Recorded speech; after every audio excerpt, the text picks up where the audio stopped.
বিবি আসিয়া হযরত মূসা আলাইহিস সালামকে রাতের অন্ধকারে ফেরাউনের রাজপ্রাসাদ থেকে বিদায় দিয়ে কিছুক্ষণ তার গমন পথের পানে ছলছল চোখে চেয়ে থেকে অবশেষে একটি বুকফাটা দীর্ঘ নিঃশ্বাস ছেড়ে আল্লাহর কাছে বললেন, হে মাবুদ, আত্মীয় বান্ধবহীন তোমার বান্দাটিকে তোমার হাতে সমর্পণ করলাম, তুমি একে রক্ষা করো। পরদিন সকালে ফেরাউনের নির্দেশে হযরত মূসা আলাইহিস সালামকে ধরার জন্য শাহী মহলে কতিপয় সশস্ত্র লোক এসে উপস্থিত হল। তারা মূসা আলাইহিস সালামের শয়ন কক্ষে প্রবেশ করে তাকে দেখতে না পেয়ে রাজমহলের সর্বত্র তন্ন তন্ন করে খুঁজতে লাগল, কিন্তু শেষ পর্যন্ত তাকে কোথাও না পেয়ে বাদশার কাছে গিয়ে বলল, বাদশাহ জাহাপানা, আমরা মহলের সর্বত্র খুঁজে দেখলাম, কিন্তু মূসা আলাইহিস সালামকে কোথাও পেলাম না। মনে হয় আপনার ভয়ে সে অন্যত্র কোথাও পালিয়েছে। তাদের কথা শুনে ফেরাউনের বুঝতে বাকি রইল না যে এটা বিবি আসিয়ার কাজ। নিশ্চয়ই সে মূসাকে কোথাও গোপন করেছে কিংবা বাহিরে সরিয়ে দিয়েছে। তখন ফেরাউন মূসা আলাইহিস সালামকে খুঁজে বের করার জন্য তার সশস্ত্র বাহিনীকে বলল, তোমরা রাজ্যের সর্বত্র লোক নিযুক্ত করো, যে করেই হোক মূসাকে খুঁজে বের করতেই হবে। ফেরাউনের কথা মতো তার সশস্ত্র বাহিনী মূসা আলাইহিস সালামের খোঁজে বেরিয়ে পড়ল। ওদিকে দেশের সীমান্ত সার্বক্ষণিক কঠোর প্রহরী পূর্ব হতেই ছিল, কিন্তু আল্লাহর রহমতে মূসা আলাইহিস সালাম জনৈক কিপ্তির ছদ্মবেশে নির্বিঘ্নেই মিশর সীমান্ত অতিক্রম করে মাদানে গিয়ে পৌঁছালেন। ফেরাউনের সশস্ত্র বাহিনী যখন মিশরের সর্বত্র খোঁজাখুঁজি করেও মূসা আলাইহিস সালামের কোনো খবর পেল না, তখন তারা ফেরাউনের রাজপ্রাসাদে খালি হাতে ফিরে এলো। তখন মূসা আলাইহিস সালামকে না পাওয়ার ফলে ফেরাউনের ক্রোধের শিকার হলেন বিবি আসিয়া। ফেরাউন তার উপর এমনি ক্রুদ্ধ ছিল, এবার সে তার উপর আরও বেশি ক্ষুব্ধ হল। বিবি আসিয়ার রাজমহলে আগমন অবধি ফেরাউনের সাথে তার দাম্পত্য জীবন বেশ সুখে চলছিল। যুগল স্বামী স্ত্রীর কোন দিক দিয়ে পারিবারিক অশান্তি ছিল না। বিবি আসিয়ার আগমন ঘটেছে বহুদিন আগে। এতদিন তিনি 7টি সন্তানের জননী হয়েছেন। তার ধর্ম, কর্ম এবং দৈনন্দিন উপাসনা অর্চনা ঠিকমতোই চলছিল।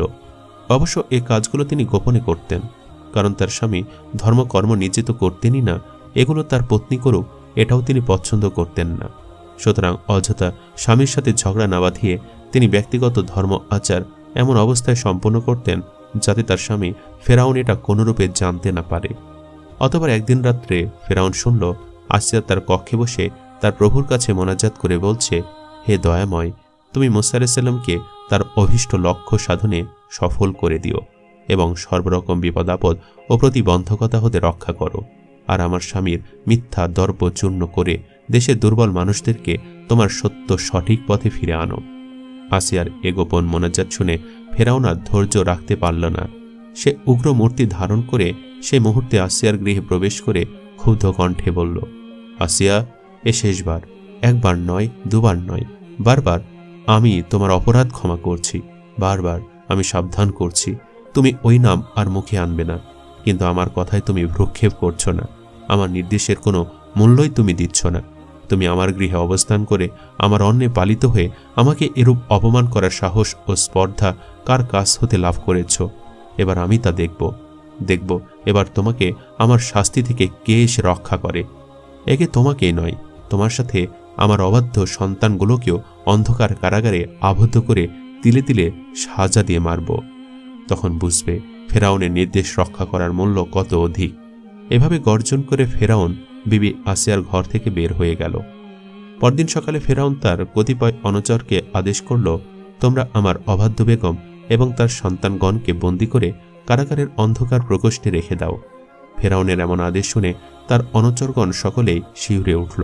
তারা সকলে কিং কর্তব্য বিমূঢ় হয়ে পড়ল, কারণ বিবি আসিয়ার মতো সতী মহিলা এবং তার পুত্রগণের মতো উত্তম লোকদের প্রতি বাদশার এমন নিষ্ঠুর শাস্তির আদেশ তাদের ধারণারও অগোচরে ছিল। তাই তারা যে যেখানে ছিল দাঁড়িয়ে রইল, এক পাও নড়ল না। ফেরাউন এবার তাদের প্রতি স্বগর্জনের ধমক দিয়ে বলে উঠল, আমার নির্দেশ পালনে এত বিলম্ব কেন? যদি তোমাদের প্রাণের মায়া থাকে তাহলে এ মুহূর্তে আমার আদেশ পালন করো।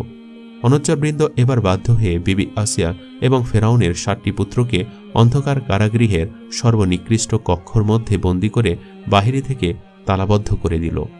অতঃপর ফেরাউনের নির্দেশে তারা কারাগারের মধ্যে ভীষণ দুর্গন্ধময় ময়লা এবং গলিত মৃত্যুদেহ সমূহ রেখে আসলো।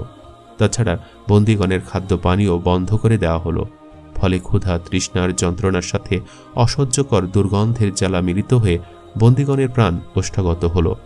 বিবি আসিয়ার কোলে ছিল তার একটি দুগ্ধপোষ্য শিশু।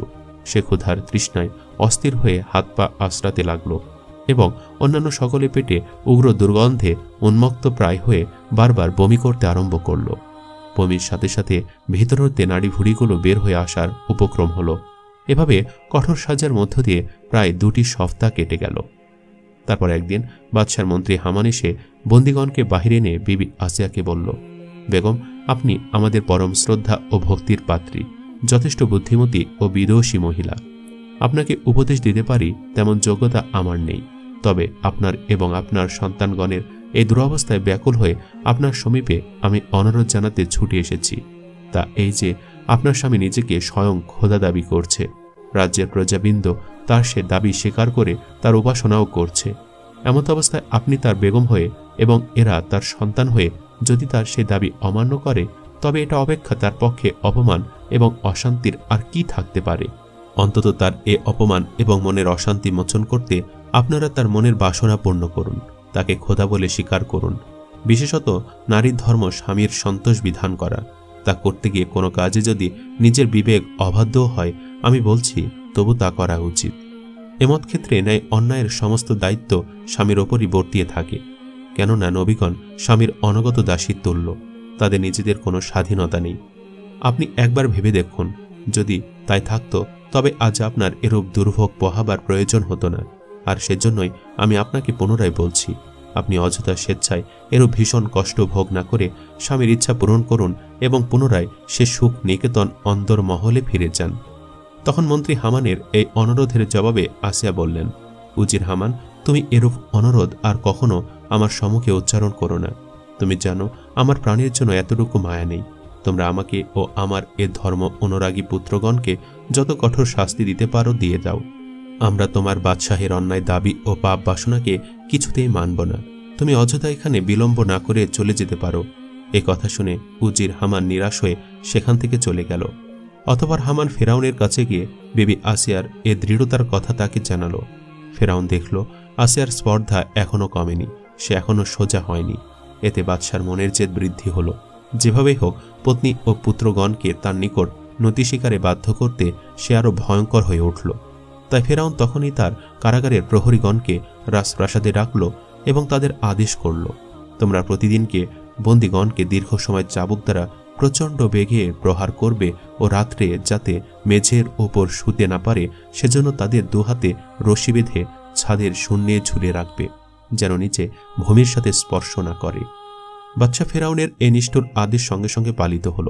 প্রহরীদের নিদারুণ শাস্তি প্রদান ও প্রহারের আঘাতে আসিয়ার দুর্বল সন্তানগণ বুক ফাটা চিৎকার আরম্ভ করল, কিন্তু কোন স্থান থেকে একটি লোক এসে তাদের এ ভীষণ কষ্ট হতে উদ্ধার করল না। তবু আল্লাহর কি অপূর্ব মর্জি, তারা এই অসহ্যকর শাস্তির মাঝেও তাদের ঈমান মজবুত রাখল। তাদের মনে এতটুকু মাত্র দুর্বলতা দেখা দিল না।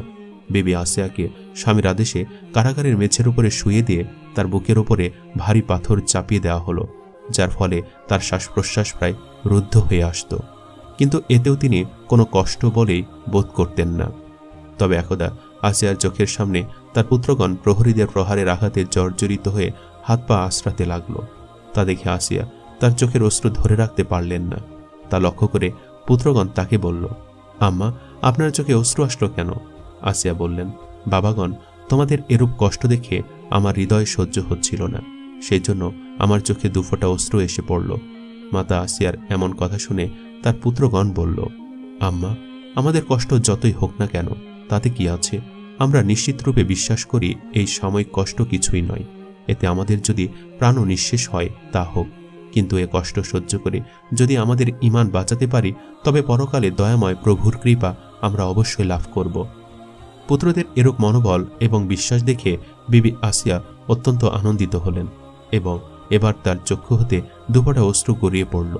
হঠাৎ এই মুহূর্তে আসিয়ার আবার কি একটি কথা মনে পড়ে তিনি অঝরে কেঁদে ফেললেন।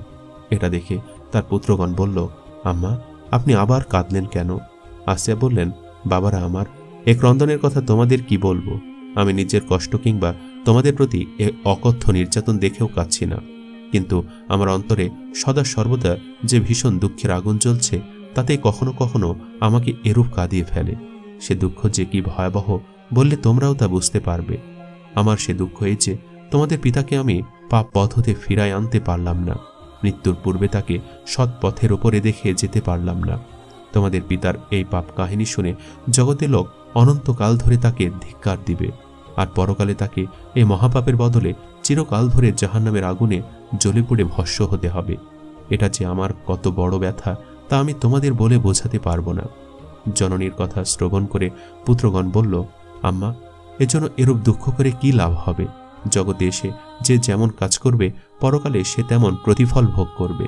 যার অদৃষ্ট লিপিতে যা লেখা আছে তা নিশ্চয়ই ঘটবে, সেজন্য আফসোস করা বৃথা। ফেরাউন তার স্ত্রী আসিয়া এবং পুত্রদের প্রতি ক্রোধ যতই হয়ে থাকুক না কেন তাদেরকে প্রাণে হত্যা করা তার অভিপ্রেত ছিল না। তা থাকলে অনেক পূর্বেই তাদের প্রাণ হরণ করতে পারত। তার যেদি মনের আকাঙ্ক্ষা ছিল সে অসহনীয় নির্যাতন চালিয়ে এবং প্রাণনাশের আতঙ্ক সৃষ্টি করে তাদের নিকট হতে নিজের দাবির স্বীকৃতি আদায় করবে এবং এভাবে তাদেরকে জব্দ করে নিজের মনকে তৃপ্ত করে তুলবে। এ আশায় সে ব্যর্থ হয়েও সম্পূর্ণরূপে হাল ছাড়ল না। সে মন্ত্রী হামানকে নির্দেশ দিল, প্রতিদিন একবার গিয়ে সে যেন আসিয়ার মত পরিবর্তনের চেষ্টা করতে থাকে। একদিন বাদশাহ ফেরাউন ও তার রুজির হামান কারাগারের ভেতরে প্রবেশ করে নির্দিষ্ট কক্ষ হতে আসিয়াকে বাহিরে আনল এবং তাকে লক্ষ্য করে বলল, মাননীয় বেগম সাহেবা, বহুদিন আপনার কাছে আগমন করেছি এবং অনেক কথাই বলেছি। আজ শেষ দিন আমি আপনার কাছে সে একই উদ্দেশ্য নিয়ে হাজির হয়েছি। জানি আপনি আমার অপেক্ষা অনেক বুদ্ধিমতী, যথেষ্ট বিচক্ষণা। তবু আজ আবার আপনাকে আমি দুটি কথা বলতে চাই, এজন্য আমার ধৃষ্টতা ক্ষমা করবেন। দেখুন, পত্নীর নিকটে স্বামী অসীম শ্রদ্ধার পাত্র। স্বামীর যে কোনো নির্দেশ পালন করাই পত্নীর কাজ এবং তার এমন কোনো কাজ করা উচিত নয় যাতে স্বামীর হৃদয়ে আঘাত লাগতে পারে। আপনার স্বামীকে আল্লাহ বলে মানলেই যখন তিনি খুশি হন তখন তা আপনার নিশ্চয়ই মানা উচিত। যাকে দেশের প্রতিটি লোকই আল্লাহ বলে মানছে তাকে আপনি আল্লাহ বলে স্বীকার করতে আপত্তি কেন? আপনি চোখের সামনে দেখছেন শুধু আপনার কারণেই আপনার এই সন্তানগণও কঠোর শাস্তি ভোগ করছেন। আপনার মত পরিবর্তন করলে সাথে সাথে এরাও আপনার পথ ধরত। অতএব আপনাকে আমি পুনরায় অনুরোধ করছি, আপনি আপনার মত পরিবর্তন করে নিজের কষ্ট মোচন করুন এবং আপনার সন্তানদেরও জীবন রক্ষা করুন। তার কথা শুনে আসিয়া বললেন, মন্ত্রী হামান, আমি পূর্বেও বলেছি আর এখনো বলছি, আমি বাদশাকে আমার স্বামী ও রাজ্যের শাসক হিসেবে একান্ত শ্রদ্ধা করি এবং প্রাণ অপেক্ষা ভালোবাসি। জীবনে যতক্ষণ আমি বেঁচে থাকব ততক্ষণই তা করব, কিন্তু তা বলে তাকে স্বয়ং প্রভুর আসনে কখনো প্রতিষ্ঠিত করতে পারব না। মানুষ কখনো স্রষ্টা হতে পারে না, এমন মিথ্যাকে আমি কিছুতে স্বীকার করব না। এর জন্য তোমরা আমাকে বলিও না। আমি বিশ্বস্রষ্টা মহাপ্রভুর উপাসনা করি। যতক্ষণ বেঁচে থাকব মনে প্রাণে তা করব। কোনো অবস্থাতেই আমাকে এ পথ হতে ফেরাতে পারবে না। আসিয়ার স্বামী ফেরাউনও নিকটে উপস্থিত ছিল। তাকে লক্ষ্য করে আসিয়া বললেন, স্বামী, আপনি চাই ভাবুন না কেন, প্রাণের ভয় আমি এক বিন্দুও করি না। পুত্রদের প্রতি আপনার ব্যবহারও আমাকে টলাতে পারবে না। আপনার এই অন্যায় হতে যদি আপনি বিরত না হন তবে অচিরেই আপনার প্রতি আল্লাহর গজব নেমে আসবে, আর আপনি কোনো ক্রমে সে গজব হতে রেহাই পাবেন না। তাই আমি এখনও আপনার কাছে অনুরোধ রাখছি, নিজের হিত ও স্বার্থের কথা ভেবেই আপনি এখনও সত্য সঠিক পথে ফিরে আসুন। বিবি আসিয়ার এই দৃঢ় বাক্য শুনেও মন্ত্রী হামান আরও একটিবার চেষ্টা করে দেখল। সে বলল, বেগম সাহেবা, আপনি একটি বারের জন্য বাদশাকে আল্লাহ বলে স্বীকার করে নেন। পরিবর্তে আমরা আপনার জন্য বাদশার সিংহাসনের পার্শ্বে রত্নের এক তখতা বানিয়ে দিব। আপনি তাতে আসীন হয়ে রাজ্যের শাসন ক্ষমতা স্বহস্তে গ্রহণ করুন। তাছাড়া মিশরের প্রতিটি ঘরে ঘরে আমরা আপনার সুবর্ণ মূর্তি তৈরি করে প্রজাগণকে আপনার উদ্দেশ্যে পূজা করার নির্দেশ দান করব। হামানের এমন কথা শুনে বিবি আসিয়া বললেন, মন্ত্রী, এমন পাপ কথা আর মুখে আনো না এবং এরূপ প্রলোভনও আমাকে আর দেখাবে না। বরং তুমি তোমাদের বাদশার মন পরিবর্তন করার জন্য চেষ্টা করে দেখো, নতুবা ধ্বংস অনিবার্য, তা কোনো শক্তি ফিরায় রাখতে সক্ষম হবে না। বাদশাহ ফেরাউন এতক্ষণ ধৈর্য ধরে আসিয়ার কথা শ্রবণ করেছিল। এবার তার ধৈর্যের বাঁধ ভেঙে গেল। সে বলল, হামান, তুমি এখান হতে চলো। আসিয়ার বাক্য আমার সহ্য হচ্ছে না। সে এখনও তার পূর্বের জেদ নিয়েই আছে। এবার তাকে আমার শিক্ষা না দিয়ে গত্যন্তর নেই। এবার সে দেখুক তার জেদ কত দৃঢ় এবং মিশর অধিপতি ফেরাউনের শক্তি বা কত প্রবল। আমি তার এবং তার পুত্রদের এমন ভীষণ শাস্তির দ্বারা প্রাণ সংহার করব যা দুনিয়াতে কেউ কোনোদিন দেখেনি, কেউ কোনোদিন শ্রবণও করে নাই। তুমি একটি বড় ডেকচিতে তেল ভর্তি করে উত্তপ্ত করো, অতঃপর আমি সেই অগ্নিতুল্য উত্তপ্ত তেলের ভেতরে একে একে তাদেরকে নিক্ষেপ করে তাদের চরম শাস্তি দান করব। আসিয়ার সম্মুখে এ কথা বলে বাদশাহ ফিরআউন সেখান থেকে মন্ত্রী হামানকে নিয়ে চলে গেল। বাদশার সিদ্ধান্তে কেউ প্রতিবাদ করার নেই। মন্ত্রী হামান অনুচরগণের দ্বারা ডেকচিতে তেল ভর্তি করে তা উত্তপ্ত করতে আরম্ভ করল। ফেরাউনের এই পৈশাচিক সিদ্ধান্তের কথা তার রাজ্যের বালক থেকে বৃদ্ধ সকলেই শুনল। আসিয়ার মতো দয়াবতী ও গুণান্বিতা মহিলা তারা কোনোদিন দেখেনি। তিনি ছিলেন সমস্ত গরিব ও দুঃখী কাঙ্গালদের কাছে সাক্ষাৎ জননীর মতো। তার স্নেহ ও দয়া লাভ করেনি দেশে এমন মানুষ বিরল ছিল। তারা সে আসিয়ার মতো রমণী এবং তার নিরপরাধ পুত্রদের এই ভয়াবহ পরিণতির কথা শুনে শিউরে উঠল। কিন্তু বাদশার এই সিদ্ধান্তের সমালোচনা বা এটার প্রতিবাদ করার মতো কেউ সমগ্র মিশরেও ছিল না। অতএব লোকজন শুধু স্তব্ধ হয়ে রইল। তবে আসিয়ার অনেক শুভাকাঙ্ক্ষী আসিয়ার নিকটে উপস্থিত হয়ে বলতে লাগল, দেখুন, আমরা অজ্ঞান, অধম, আপনাকে কোনো পরামর্শ দেই তেমন যোগ্য নই। তবে এতটুকু বুঝেছি, যদি আপনি বাদশার মন এতটুকু জুগিয়ে চলতেন তাহলে আপনার এই নিরপরাধ পুত্র কয়টি রক্ষা পেতে পারত। আপনার নিজের প্রাণের মায়া না থাকলেও এই প্রাণ কয়টিকে রক্ষা করতে বাদশাকে আপনি খুশি করুন। কোনো কোনো লোক বলল, হে বেগম, আপনি হৃদয় থেকে বাদশাকে খোদা না মানলেও অন্তত তাকে মুখে একবার খোদা বলুন। তবু হয়তো বাদশাহ আপনার প্রতি খুশি হয়ে আপনার এবং আপনার সন্তানগণের ওপরে অনুকম্পা প্রদর্শন করবেন। তাতে আপনার জীবন রক্ষা হবে এবং আপনার পুত্রগণও অকালে তাদের মূল্যবান প্রাণগুলো হারাবে না। বিবি আসিয়া তাদের এই অনুরোধ শুনে কোনরূপ জবাব দিলেন না বা কোনরূপ কিছু মন্তব্য করলেন না। তখন তার দৃশ্য দেখে মনে হচ্ছিল তিনি যেন কোনো দূর জগতের গভীর ভাবনায় নিবিষ্ট হয়ে আছেন। এ জগতের ভাবনা, চিন্তা, ভয়, ভীতি, আশা, আকাঙ্ক্ষা সকল কিছুর ঊর্ধ্বে উঠে সর্বরকম মুক্ত হয়েছেন। দেখতে দেখতে লোকে লোকারণ্য হয়ে গেল। সকলেই বাদশার মহিষী ও পুত্রগণের ভয়ঙ্কর শাস্তির দৃশ্য দেখার উদ্দেশ্যে শাহী মহলের প্রাঙ্গণে সে সমবেত হল। কিন্তু কারো মুখেই কোনো কথা নেই, কোনোরূপ সাড়া শব্দ নেই। ভীষণ আতঙ্কিত এবং কম্পিত মনে সকলে নীরব নিস্তব্ধভাবে হৃদয় বিদারক দুর্ঘটনা সংঘটিত হবার সময়ের জন্য অপেক্ষা করতে লাগল। ক্রমে সময় আসন্ন হয়ে আসলো। এদিকে বিরাট এক উনুনের ওপরে ডেকচি ভর্তি তেল অগ্নির উত্তাপে টকবক করে ফুটছিল। বিবি আসিয়া এবং তার পুত্রগণকে কারাগার থেকে বের করে ডেকচির নিকটে উপস্থিত করা হলো। এ সময় মন্ত্রী হামান একবার আসিয়ার নিকটবর্তী হয়ে বলল, বেগম, শেষ মুহূর্তে সমস্তিত এখনো সময় আছে। একবার ভেবে দেখুন আপনার ইচ্ছা পরিবর্তন করবেন কিনা। আমি আপনাকে এখনো অনুরোধ করছি, আপনি একবারের জন্য বাদশাকে আল্লাহ বলে নিজের এবং আপনার পুত্রগণের অমূল্য জীবন বাঁচিয়ে রাখুন। মন্ত্রীর অনুরোধের জবাবে আসিয়া অত্যন্ত ধীর এবং শান্ত স্বরে বললেন, হামান, তুমি বারবার আমাকে একই অনুরোধ করো না। মিথ্যাকে আমি কোনো প্রকারে সত্য বলে স্বীকার করতে পারব না। এ বলে সে দু হাত উঠিয়ে আল্লাহর দরবারে মোনাজ্জাত করে বললেন, হে মাহবুদ, তোমাকে জীবনের শেষ প্রান্তে দাঁড়িয়ে প্রার্থনা করছি, তুমি আমার স্বামীর ভুল ভঙ্গ করে ও তার অহমিকা চূর্ণ করে তাকে তোমার পথের পথিক বানিয়ে দাও। ফেরাউন নিকটে উপবিষ্ট ছিল। সে হামানকে বলল, হামান, তুমি ওকে এখনো কিসের জন্য অনুরোধ করছো? ওর কোনো কথাই আমার সহ্য হচ্ছে না। ওই দেখো, সে এ মুহূর্তেও কেমন উক্তি করছে। তুমি আর বৃথা সময় নষ্ট না করে কর্তব্য সাধন করো। তখন হামান নির্দিষ্ট অনুচরগণকে নির্দেশ দিল। তারা সর্বপ্রথম আসিয়ার জ্যেষ্ঠ পুত্রকে ধরে উত্তপ্ত তেলের ভেতরে নিক্ষেপ করল। সঙ্গে সঙ্গে তার দেহখানা অগ্নিতুল্য উত্তপ্ত তেলে ভস্মীভূত হয়ে বায়ুর সাথে মিশে গেল। অতঃপর আরেকটি পুত্রকে এভাবে নিক্ষেপ করা হলো, তারও সে একই অবস্থা হলো। তারপর আরেকটি পুত্রকে নিক্ষেপ করা হলো, তারও অবস্থা সেরূপ হলো।